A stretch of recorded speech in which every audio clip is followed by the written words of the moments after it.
चलिए बच्चों, तो आज से हम लोग स्टार्ट करते हैं क्या, क्लास 11th की बेसिक फिज़िक्स। और उसको हम स्टार्ट करते हैं यूनिट 2 से। तो यूनिट 2 से हम लोग जो स्टार्ट करते हैं, चूँकि यूनिट 1 में आपका फिज़िक्स एंड फिजिकल वर्ल्ड है, उसमें कुछ बात नहीं है, उसको आप चाहें तो अपना क्या कर सकते हैं, देख सकते हैं। और उसमें कुछ खास पढ़ने को रहता नहीं है, तो हम लोग हर साल जब भी स्टार्ट करते हैं तो यूनिट 2 से ही क्या करते हैं, स्टार्ट करते हैं। और जो पहला टॉपिक आपके सामने आता है वो है आपका क्या, physical quantity. Physical quantities physical quantities क्या है, इसको हेडिंग में डाल लीजिए और लिखिए भी, those quantities which can be measured are called physical quantities. I repeat, लिख लीजिए, those quantities which can be measured are called physical quantities. ठीक है। और एग्जाम्पल के रूप में लिखिए, length, time, force, speed, ETC। आप खुद ही समझ सकते हैं, length 10 metre, 15 metre, 10 centimetre, 15 centimetre ऐसा बोल सकते हैं, मेज़र कर सकते हैं। टाइम की बात करें 10 सेकंड, 15 सेकंड, 20 सेकंड ऐसा कह सकते हैं। फोर्स की बात करें 10 न्यूटन, 5 न्यूटन ऐसा कुछ भी बता सकते हैं। स्पीड की बात करें 10 मीटर पर सेकंड, 15 मीटर पर सेकंड ऐसा कुछ कह सकते हैं। तो ये क्वांटिटीज़ की हम लोग क्या कहलाती है, फिजिकल क्वांटिटीज़ की बात करते हैं। मैं यहाँ बता दूँ कि ये नेचुरल क्वांटिटीज़ की बात होती है। कुछ क्वांटिटीज़ ऐसे भी हैं जो कि हमारे इकोनॉमिक्स में होते हैं, स्टैट्स में होता है, उनको भी हम लोग मेज़र कर सकते हैं, लेकिन वो क्या है, आपका वो नेचुरल क्वांटिटीज़ नहीं है। तो हम जब भी यहाँ पर बात कर रहे हैं, किसकी बात कर रहे हैं, तो फिजिकल क्वांटिटीज यानी नेचुरल क्वांटिटीज़ की बात करते हैं। अब दूसरा टॉपिक्स में लिखिए, नॉन फिजिकल क्वांटिटीज़। ठीक है, नॉन फिजिकल क्वांटिटीज। ठीक है, इसमें लिखिए,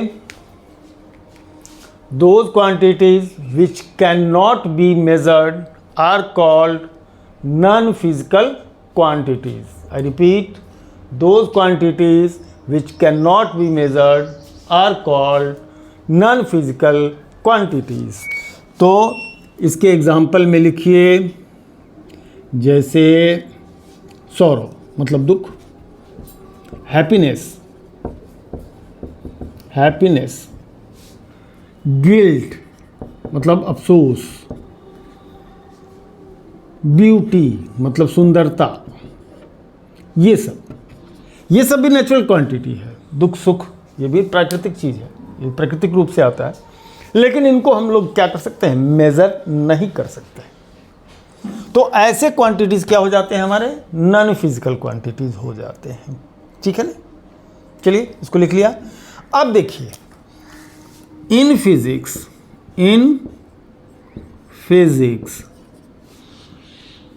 we study about those natural quantities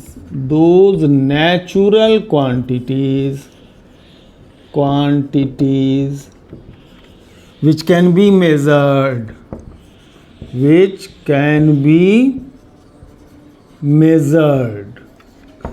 हम फिजिक्स में ऐसे क्वांटिटीज़ को पढ़ते हैं जिसको हम लोग क्या कर सकते हैं, मेज़र कर सकते हैं।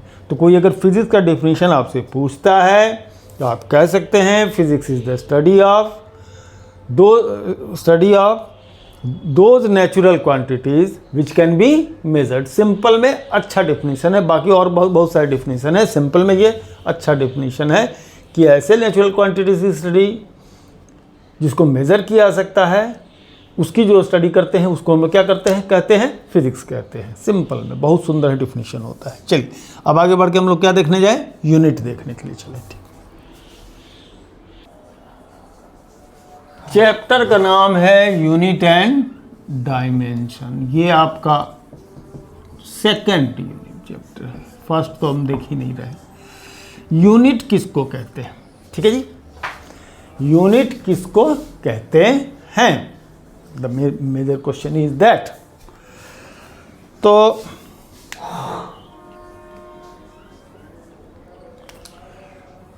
अगर बात हम करें यूनिट को समझने के लिए, देखिए क्या होगा कि जब तक कोई आप यूनिट फिक्स नहीं करते हैं, यूनिट फिक्स नहीं करते हैं, कि जैसे आप कहीं कहीं देख रहे होंगे कि कहीं हम लोग लेंथ को मीटर में भी मेज़र करते हैं, सेंटीमीटर में भी मेज़र करते हैं, मील में भी मेज़र होता है, इतना मील है, ठीक है। और अगर मास की बात करें तो मास में भी किलोग्राम में, ग्राम में, पाउंड में, है ना, छटाक, भरी, ये सब गांव में सुनने को मिलता था, एंशियंट ये था। तो एक्चुअल में करते क्या है कि अगर किसी चीज़ को मेज़र करना होगा तो उसका एक यूनिट क्वांटिटी फिक्स करना होगा, और ये फिक्स एक ग्रुप, एक समाज या एक संगठन इस चीज़ को फिक्स करता है कि कितने अमाउंट को हम क्या कहेंगे, यूनिट अमाउंट कहेंगे, करेक्ट है ना। तो एक फिक्स्ड अमाउंट को क्या किया जाता है, यूनिट कंसीडर कर लिया जाता है। समझने वाली बात क्या है कि जैसे हम डिफिनीशन में तो बहुत कुछ है, उस डिफिनीशन में जाइएगा, ये मान लीजिए इतना, ठीक है, तो यहाँ से यहाँ के डिस्टेंस इतना लंबा फिक्स कर लिया गया, इतना लंबा एक रॉड ले लिया गया, और रॉड ले लेके वो कपड़ा दुकान में जाते हैं, देखते होंगे कि वो कपड़ा नापने के लिए एक लोहे का रॉड रखता है, उस रॉड को ले लिया गया एक संगठन के द्वारा, एक ऑर्गेनाइजेशन के द्वारा, एक स्टैंडर्ड ऑर्गेनाइजेशन है, और कह दिया गया कि भैया ये 1 मीटर है। ये कितना है? 1 मीटर है। इसको हम 1 मीटर, यानी कि इसको हम क्या करेंगे, यूनिट क्वांटिटी मानेंगे, और सभी लोग मानेंगे। अगर कुछ लोग बोले कि नहीं हम इतने भर को 1 मीटर मानेंगे, तब तो मुश्किल। तो ऐसा क्या करना होगा, सबको मानना होगा, ठीक है, यूनिवर्सली इसको एक्सेप्ट करना पड़ेगा। तो जब यूनिवर्सली एक्सेप्ट हो जाएगा तो ये हमारा क्या बन जाएगा, यूनिट बन जाएगा, स्टैंडर्ड यूनिट बन जाएगा, ठीक है। उसी तरीके से टाइम भी फिक्स किया जाता है, करेक्ट है ना। उसी तरीके से मास भी फिक्स किया जा सकता है कि भैया ये इतना बड़ा जो लोहा का टुकड़ा है ना, ये इतना बड़ा लोहे का टुकड़ा है, इसका या किसी मेटल का टुकड़ा है, ये टुकड़ा हम इसको 1 kg कहेंगे, ठीक है। अब डिफाइन करने के बहुत सारे तरीके हैं, वो तरीके हम बताएंगे बाद में, है ना। डिफाइन करने के बहुत सारे तरीके हैं। तो ये हम क्या कहेंगे, 1 kg कहेंगे, और सभी लोग इसको मानेंगे, करेक्ट। ये नहीं कि हम लोग इंडिया में कुछ और मान रहा है, दूसरे कुछ और मान रहा है, पाकिस्तान में कुछ और, इंग्लैंड में कुछ और है, यूनिट में अंतर है। जैसे इंग्लैंड में पाउंड चलता है, मास के लिए पाउंड चलता है, लेकिन फिर कन्वर्ट होता है, कितना केजी बराबर इतना पाउंड, एक इतना पाउंड बराबर इतना केजी, ये कन्वर्ट होता है। आप भी करें, आपको भी मौका लगेगा कन्वर्ट करने का, ठीक है जी। तो और सिस्टम ऑफ यूनिट भी अभी हम लोग देखने जाएंगे कि अलग अलग सिस्टम ऑफ यूनिट होता है ना।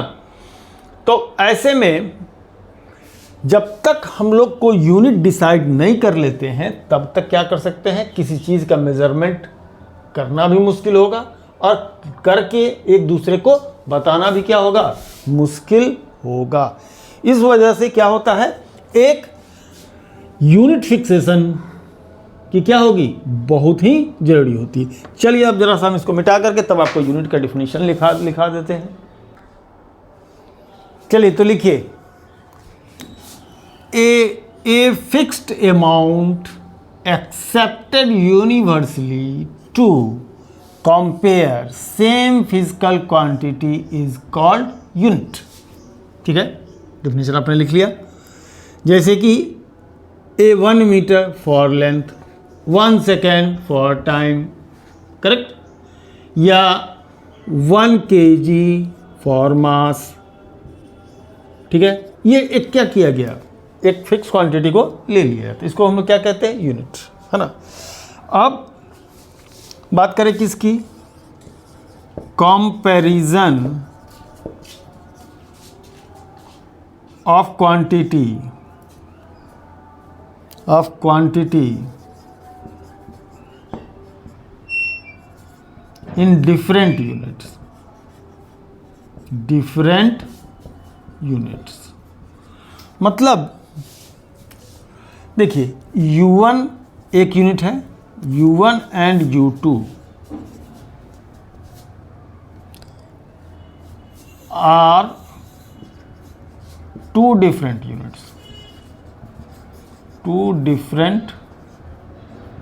यूनिट्स। कहने का क्या मतलब है, U1 एक यूनिट है, U2 एक यूनिट है। जैसे मास की बात करें, हम लोग ग्राम किलोग्राम में लेते हैं। अच्छा, ग्राम किलोग्राम अलग अलग यूनिट नहीं कहा जाएगा, वो कह सकते हैं, लेकिन वो मैट्रिक सिस्टम में कन्वर्ट कर जाता है, इसलिए उसको एक ही प्रजाति का मान सकते हैं, ग्राम किलोग्राम, क्योंकि 1000 ग्राम बराबर 1 किलोग्राम होता है। सिंपल, सीधा रिलेशन होता है। तो जैसे कि केजी और पाउंड की बात करते हैं, तो केजी और पाउंड में क्या चक्कर होता है, केजी एक यूनिट हो गई, ये अलग हो गई। तो आपका थोड़ा सा एक बात देखिए, है ना, जो मेरे को ध्यान आ रहा है, केजी और पाउंड का रिलेशन नहीं आता है, लेकिन एक जरा समझिए। जैसे आपका क्या होता है कि 1 इंच में जाते हैं। 1 inch equal to 2.54 centimetre. Example की समझिए, 1 इंच 2.54 सेंटीमीटर। तो इंच और ये 1 जो है क्या कहलाता है, इसका न्यूमेरिकल वैल्यू। क्या कहलाता है, न्यूमेरिकल वैल्यू। और ये इंच क्या हो गया, यूनिट। मतलब समझने वाली बात है, इसको हम लोग ले रहे हैं N1 और इसको क्या ले रहे हैं, U1। न्यूमेरिकल वैल्यू N से रिप्रेजेंट करें, ये फिर क्या हो जाएगा, N2 न्यूमेरिकल वैल्यू, ठीक है, दूसरे यूनिट में। और ये सेंटीमीटर, ये क्या होगा, U2 में अलग यूनिट। तो ऐसे सिचुएशन में क्वांटिटी तो सेम है, 1 इंच जितना लंबा होगा 2.54 सेंटीमीटर भी उतना ही लंबा होगा। तो इस चीज को लिखने का नहीं है, समझने का था। Comparison of U1 and U2 are two different quantities and N1 and N2 are their numerical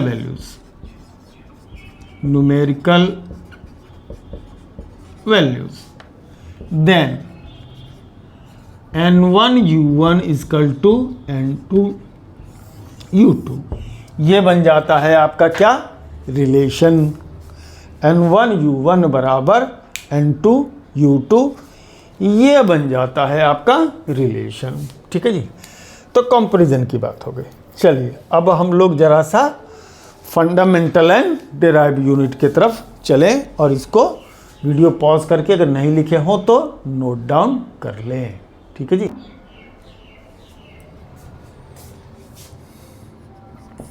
fundamental physical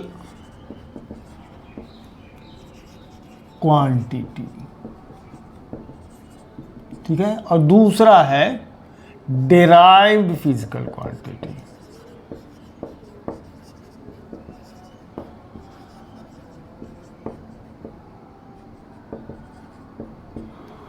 ठीक है,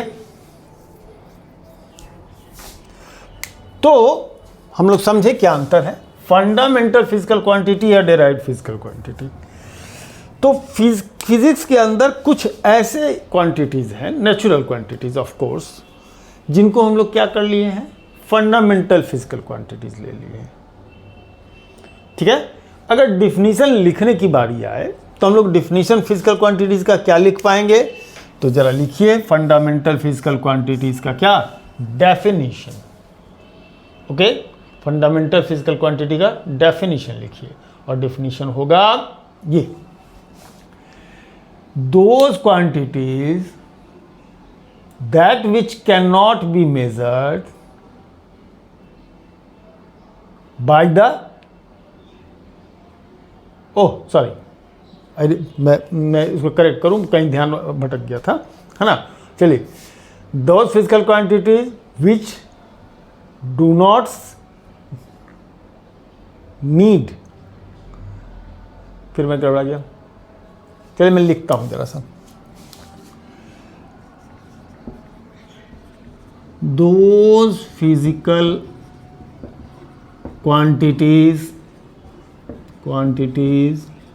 which do not needs help of other physical quantities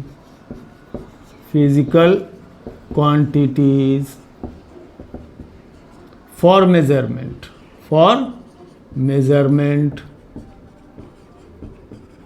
are called fundamental physical quantity. Fundamental physical physical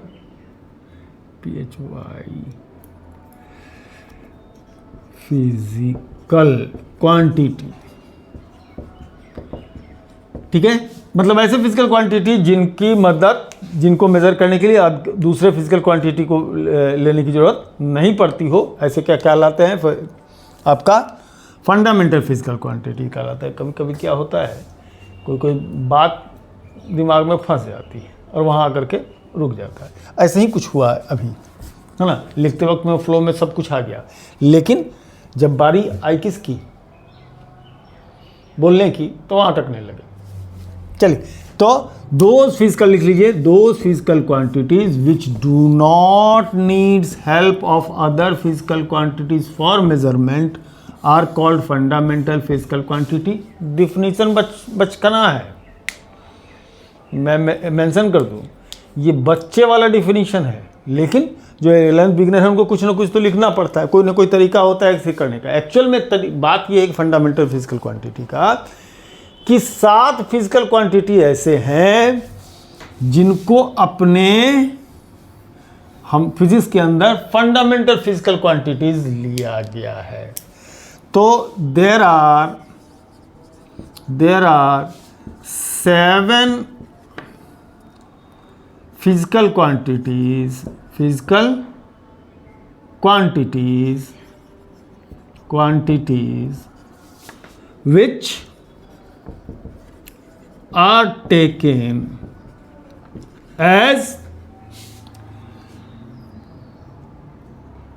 which are taken as और या ऐसा लिखें, which are arbitrarily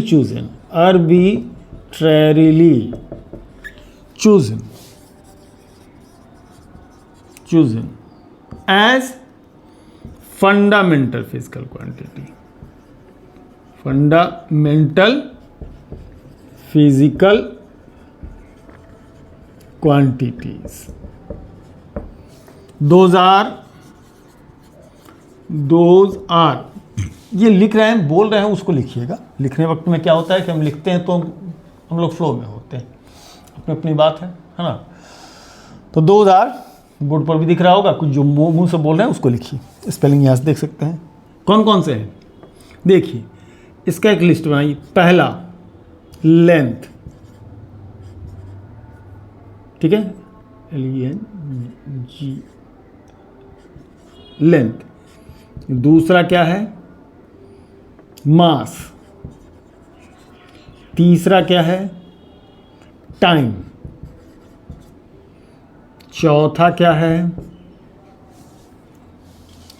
भैया, current. पांचवा क्या है, टेम्परेचर।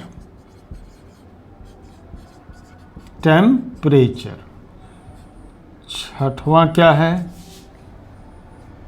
Luminous intensity. लेंथ हो गया, मास हो गया, टाइम हो गया, करंट हो गया, टेम्परेचर हो गया, है ना। ल्यूमिनस इंटेंसिटी, प्रकाश तीव्रता, ल्यूमिनस इंटेंसिटी।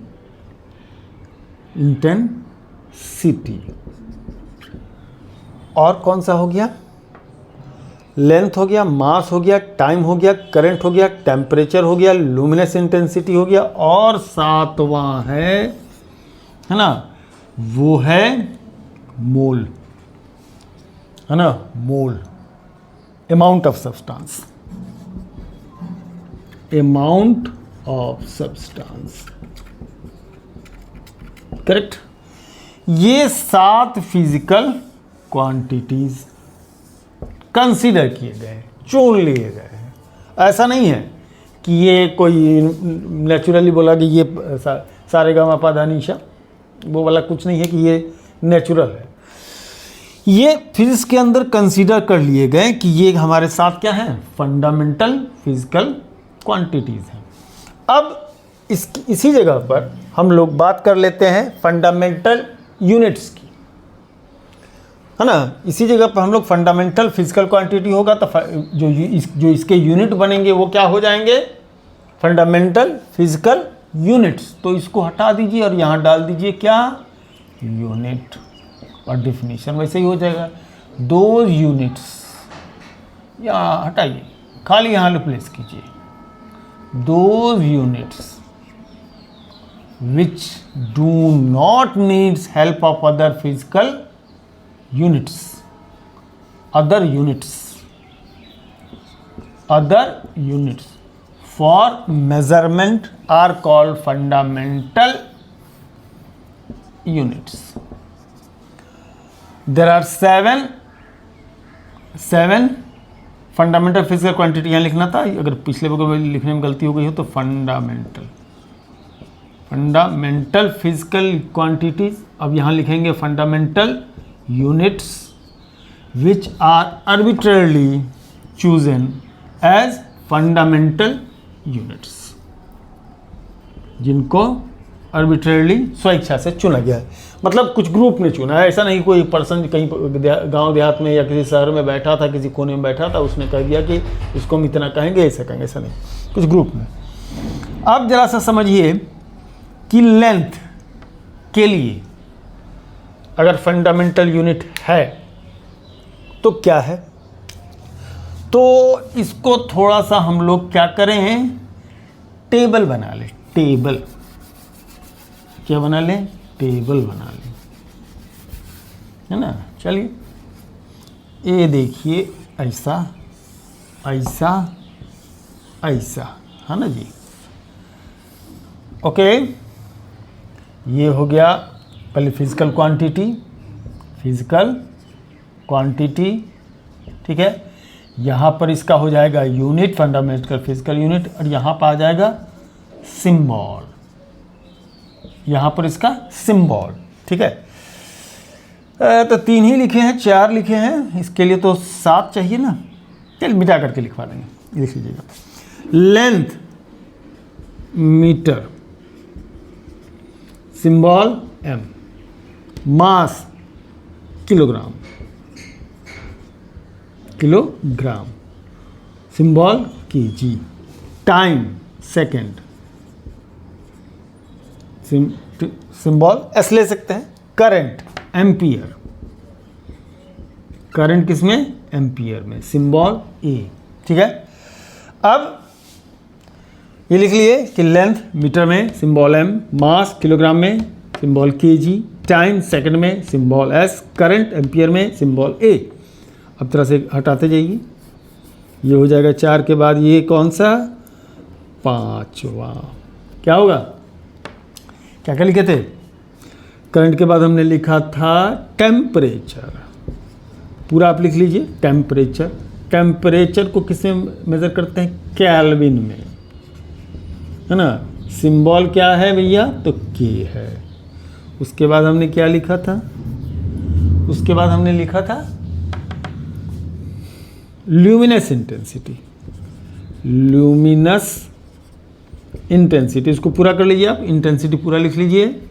चलिए, और ल्यूमिनस इंटेंसिटी का कैंडल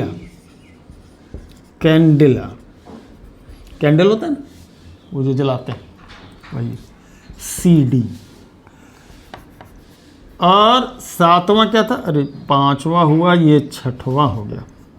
अब आएगा आपका 7वां, इसको बैठा दीजिए, हाँ 7वां,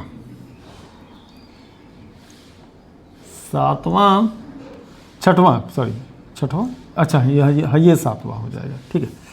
क्या था, amount of substance, amount of substance, और अमाउंट ऑफ सब्सटेंस के लिए मोल, और इसके लिए जो सिंबल इस्तेमाल होगा MOL। ठीक है जी, MOL, करेक्ट, MOL। ओके, तो चलिए ये हम लोगों ने बात की किसकी, फंडामेंटल फिजिकल क्वांटिटीज की, और लगे हाथ हमने देख लिया क्या, फंडामेंटल फिजिकल यूनिट। ओके, तो इसको लिख लिए। अब हम लोग चलते हैं कि देखने किसको, derived physical quantity and derived units को।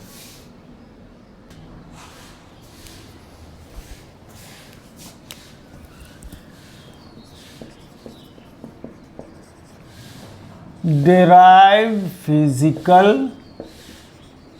quantities।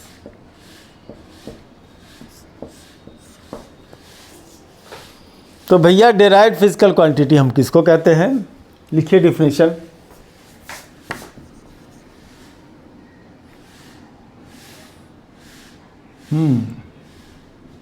ये महकता बहुत बुरा है। Those physical quantities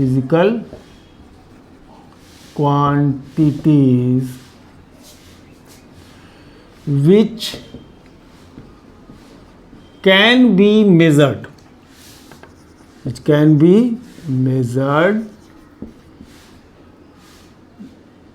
only by the help of fundamental physical quantity, fundamental physical quantities are called derived physical quantity।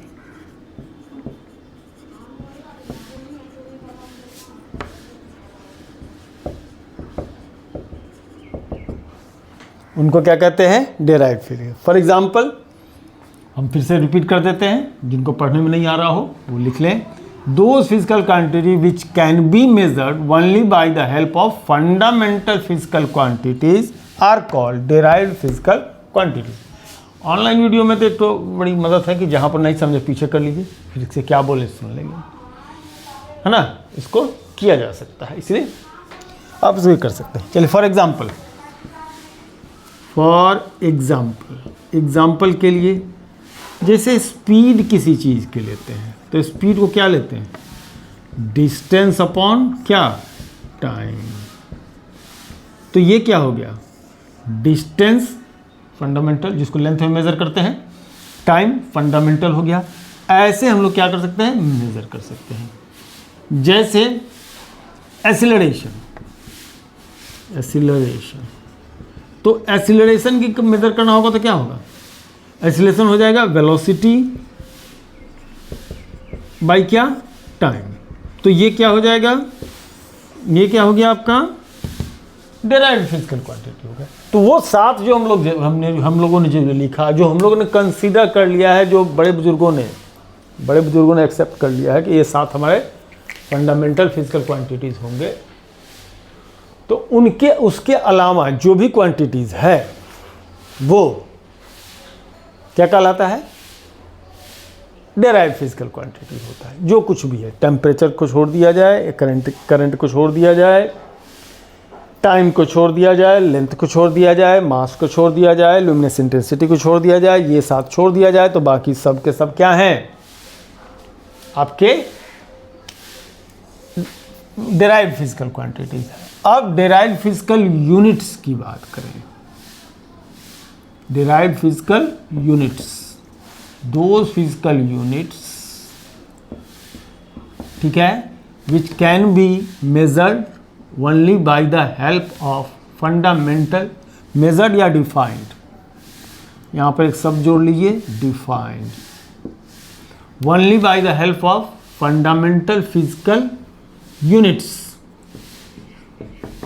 units are called derived physical units।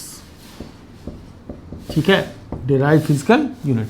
जैसे speed, distance को हम लोगों ने मीटर में मेज़र कर लिया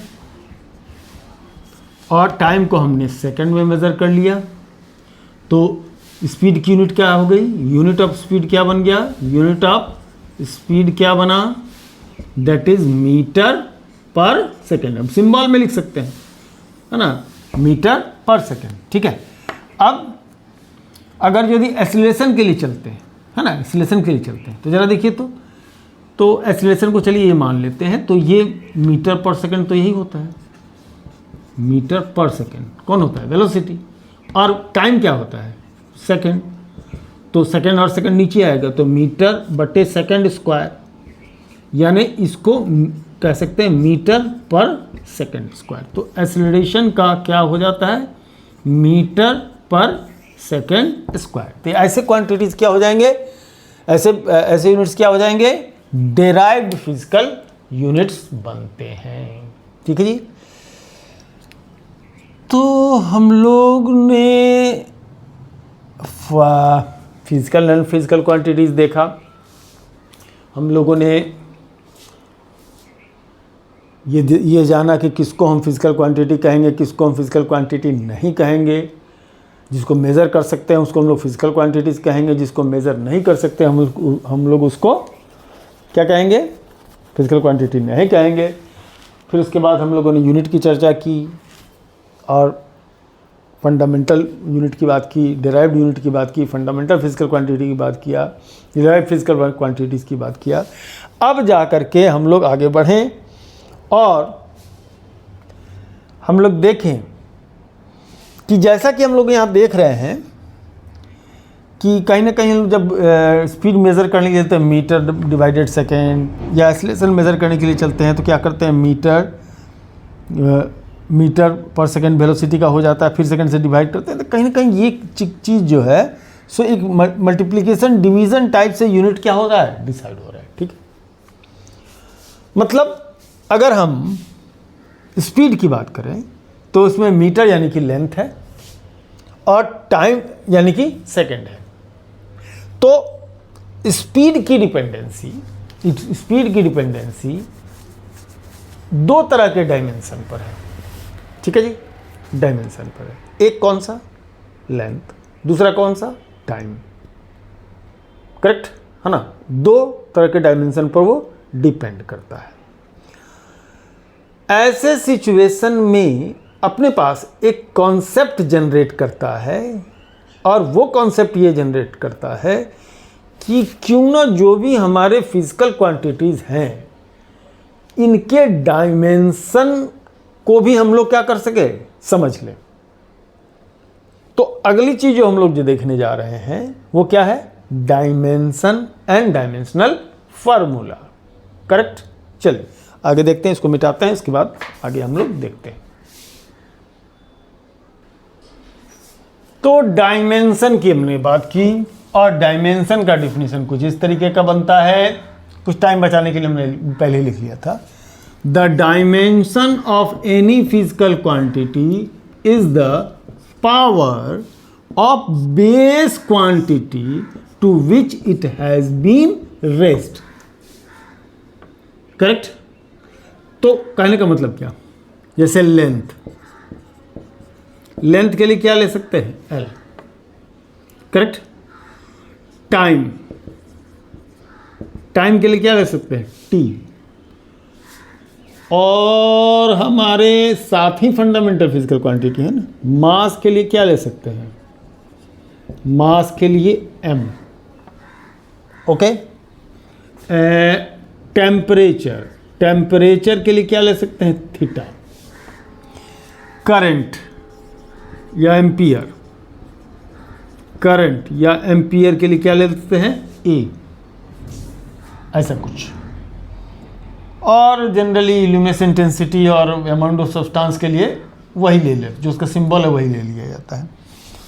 तो ये बेसिकली इतनी बातें हम लोग को ध्यान रखनी है कि जो बेस क्वांटिटीज़ के डायमेंशन कौन कौन से होते हैं। तो बेस क्वांटिटीज़ के डायमेंशन ये सब है 5। कैंडिला का सीडी होता है, सीडी से ही रिप्रेजेंट कर देते हैं। आपको मोल का एमओएल लेते हैं, उसी से रिप्रेजेंट कर लेते हैं। ठीक है।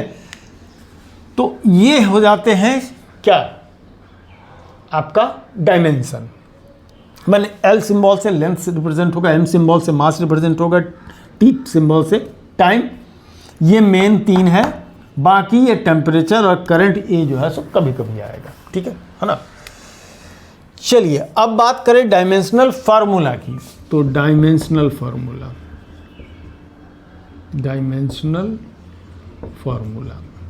और डायमेंशनल फार्मूला कैसे क्या बनेगा, वही आज का इम्पॉर्टेंट टॉपिक्स भी है। जैसे अगर हम सिंपल सी बात करते हैं कि वेलोसिटी का डायमेंशनल फार्मूला, वेलोसिटी का क्या डायमेंशनल फार्मूला।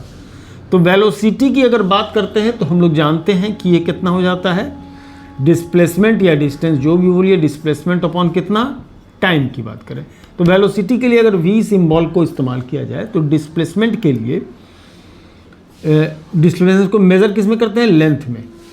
तो L हो जाएगा, टाइम के लिए क्या हो जाएगा, T हो जाएगा, और एक ब्रैकेट लगा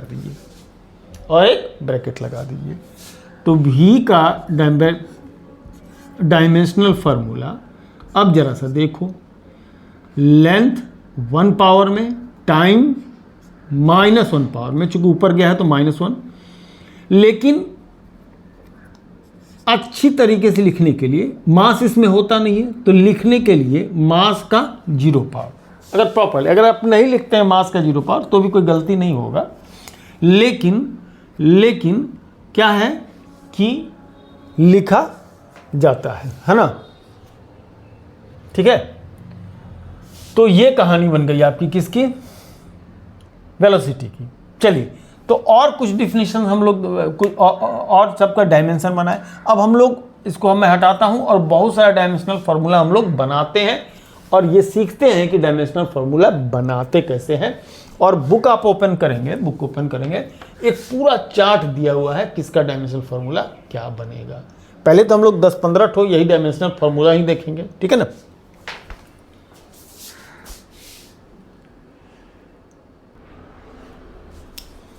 चलो तो पहला तो हम लोगों ने स्पीड या वेलोसिटी का देख लिया था। स्पीड या वेलोसिटी का क्या लिए थे हम लोगों ने, वेलोसिटी, ठीक है। क्या लिया था हम लोगों ने, v, और क्या लिखा था हमने, m की पावर 0, l की पावर 1, t की पावर -1, ठीक है। चलिए अब दूसरा, अगर हम बात एरिया की करें तो एरिया का मतलब होता है length into breadth, length into breadth. तो लेंथ के लिए भी अब एरिया ही, चलिए लेंथ के लिए मीटर में ही मेजर, ब्रेड्थ को भी मीटर में ही मेजर करेंगे। अगर डायमेंशनल फार्मूला की बात करें तो सिंपली कितना होगा, ये L का स्क्वायर, तो m का 0 पावर, लेंथ का स्क्वायर और टाइम का 0 पावर। ये गाड़ी वाला कचरा कर दिया, जैसे हम बता रहे थे गली में आके कचरा करने के लिए, वो अपना कचरा तो उठा रहा था, कचरा मेरा कर दिया। चलिए जितने देर तक वो कचरा कर रहा था हमने क्या किया कि बहुत सारे के डायमेंशनल फार्मूला बना लिया है। और जैसे कि स्पीड के लिए या वेलोसिटी के लिए हम लोगों ने निकाल दिया था, जस्ट पीछे निकाला है। अब देखिए कैसे इसको निकालते हैं किसी चीज़ का डायमेंशनल फार्मूला। एरिया, चूँकि लेंथ इंटू क्या होता है, ब्रेड्थ होता है नहीं भैया, कोई चीज़ का एरिया निकालते हैं लेंथ इंटू ब्रेड्थ, लेंथ ये लेते हैं, ब्रेड्थ ये लेते हैं, करेक्ट है ना। बेसिक फार्मूला ये होता है लेंथ इंटू ब्रेड्थ का। अब आप कहेंगे सर वो तो πr² लेते हैं सर्किल में, तो वहाँ भी लेंथ इंटू ब्रेड्थ होता है, लेकिन समझने का फेरा है, किसी दिन का मूड में रहे तो समझा देंगे। तो एरिया लेंथ इंटू लेंथ को भी एल में मेजर करेंगे, ब्रेड्थ को भी सेंटीमीटर मेजर तो करते हैं उसी में ही, तो एल इंटू एल स्क्वायर। लेकिन लिखने का तरीका होगा, ये दिखाएंगे कि मास का 0 पावर और टाइम का 0 पावर। क्या समझे, लिखेंगे लेंथ इंटू लेंथ का स्क्वायर होगा, लेकिन फाइनली जब रिप्रेजेंट करने की बारी आएगी कि एरिया का डायमेंशनल फार्मूला कितना है, तो मास का 0 पावर, टाइम का 0 पावर भी उसके साथ दिखा देंगे, ठीक है। ये 3 को जरूर दिखाना पड़ता है। वॉल्यूम क्या होता है, length into breadth into height, मतलब 3 तरह की लंबाई, चौड़ाई, ऊंचाई। तो length into length into length, इसको 4 मत पढ़ लीजिएगा, हमारा एल थोड़ा सा 4 जैसा दिखता है ना, लेंथ, ठीक है। चलो, तो length into length into length, length का क्यूब हो जाएगा। लेकिन जब लिखने की बारी आएगी वॉल्यूम के लिए, तो मास का 0 पावर, टाइम का 0 पावर भी इसमें शामिल कर दिया जाएगा, ठीक है। एक्सीलरेशन होता है वेलोसिटी अपॉन टाइम, तो वेलोसिटी m की पावर 0, l की पावर 1, t की पावर -1। t से इसको डिवीजन लग रहा है, एक माइनस पावर और जाएगा, तो -1 और -1 मिलकर के -2 हो जाएगा। तो एक्सीलरेशन के लिए, अच्छा यहाँ पर आप लिख भी सकते हैं, नहीं भी सकते। एक्सीलरेशन के का डायमेंशनल फार्मूला ये बन गया, ठीक है। Force mass into acceleration, mass into acceleration. तो देखिए कितना सिंपल में ये बनता है। मास के लिए m लिए और एक्सीलरेशन का जरा गौर कीजिए तो क्या है ये, L1 t की पावर -2। जब कैलकुलेशन के समय m की पावर 0 रखेंगे नहीं, उसको हटा देंगे, है ना। लेकिन सिर्फ इतना ले रहे हैं, ये तो काम का चीज़ है नहीं, है ना। सिर्फ l की पावर 1, t की पावर -1, l की 1 t। तो मास के लिए m, एक्सीलरेशन के लिए, करेक्ट। मोमेंटम, मास इंटू होता है वेलोसिटी, p, तो मास इंटू वेलोसिटी, तो मास के लिए m आ गया, अब वेलोसिटी के लिए यहाँ है ना, इसको नहीं कंसीडर करेंगे उस समय। l की पावर 1, t की power -1। Pressure, force upon what, area. तो फोर्स का भी हम लोग निकाला, यहाँ निकाला mlt -2, 1 लिखिए चाहे मत लिखिए, ठीक है। mlt -2 upon area. एरिया के लिए कितना होता है भैया, l का स्क्वायर, वहाँ पर लिखना जरूरी नहीं। अब ऊपर 1 पावर, नीचे 2 पावर, 1 - 2 पावर तो बचा -1 पावर। तो मोमेंटम p ये हो गया। Density, mass upon volume, mass upon volume. तो मास के लिए m ले लिया, वॉल्यूम के लिए L3 यहाँ निकाले भी हम लोग, L3, ठीक है, रख दिया गया। ऊपर जाएगा ये पावर माइनस हो जाएगा, t की पावर 0, तो डेंसिटी का डायमेंशनल फार्मूला ये होगा। अब आप करें क्या, अपना बुक निकालें, उसमें पूरा एक टेबल दिया हुआ है, सबके डायमेंशनल फार्मूला को बनाने की प्रैक्टिस कर लीजिए, ताकि आपको कम से कम उसमें सब नहीं, कम से कम 60% तो उसको कर लीजिए, है ना। ताकि जब उससे रिलेटेड हमारा न्यूमेरिकल हम लोग लगाएंगे तो प्रॉब्लम नहीं आए, करेक्ट, उसमें प्रॉब्लम नहीं आए। तो आज की वीडियो हम यहाँ रखते हैं अभी फर्स्ट पार्ट के लिए। फिर जो है सो नेक्स्ट वीडियो बनाएंगे, जो भी 40-45 मिनट का ही वीडियो होगा, ताकि आप 40-45 मिनट से ज़्यादा कोई बच्चा फोकस करके बैठेगा नहीं, मैं जानता हूँ 11th का बच्चा 40 मिनट बहुत हो जाएगा उसको बैठने के लिए। तो डेली का डेली आप उसको पढ़ें, लिख लें, समझ लें और आगे की तरफ बढ़ें, ठीक है जी। चलिए धन्यवाद। और जो लोग भी इसको देख रहे हो वो एक काम करें, अपने दोस्तों के साथ शेयर करें, ताकि फ्री में क्या जरूरत है, किसी के पास बस्ता उठा करके चले जा रहे हैं पढ़ने के लिए, अपना टाइम भी बर्बाद कर रहे हैं, और वहाँ कितना बेहतर पढ़ाया जाता है या नहीं पढ़ाया जाता वो एक दूसरा मसला है।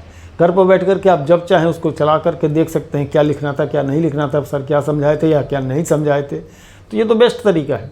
और जहाँ तक जो कन्फ्यूज़न होगा वो कमेंट में डालिए, उसको हम क्या कर देंगे, सॉल्व कर देंगे, उसको वहाँ कमेंट में बता देंगे, या फिर कोई वीडियो डाल देंगे उसके अलग से उस पॉइंट को समझाने के लिए, ठीक है ना।